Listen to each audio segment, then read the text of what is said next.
Situation in Cuba is hitting home for many in Central Florida as protests continue tonight. Fox 35's Ray Vieta joining us right now. Ray, you actually spoke to someone who has family on the island still. Yeah, Amy, so this really hits home. We are seeing protests daily across Florida, all of them in support of the Cuban people struggling on the island, an island where communism is the rule of the land. Mass protests on Sunday in Cuba set off protests right here in our country. Tonight, folks with family in Cuba explain why this is personal.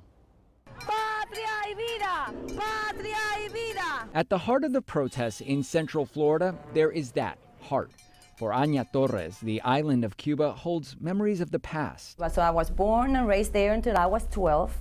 And then in 1981, we came over.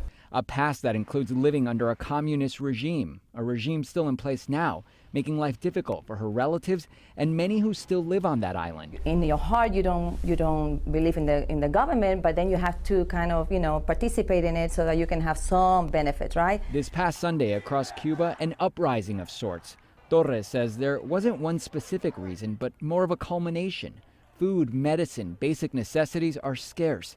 She says that led to protests in different towns and cities, all of them wanting one thing, which they've wanted for decades. That they want freedom.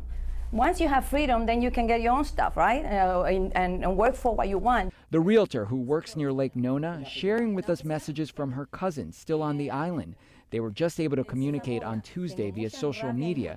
She read us the exchange. No tiemblo, te lo aseguro, besos. Her cousin saying he's not afraid. He even left her a voice message.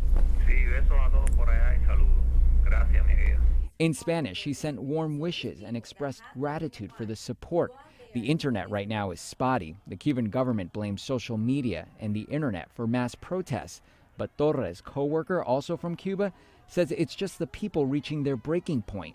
The people are rebelling right now at the moment because it's a young generation that they don't believe in Che Guevara, they don't believe in Fidel, they don't believe in none of that. And so that's why in Cuba, across Florida, and across America, they take to the streets. Do you think this will actually cause change?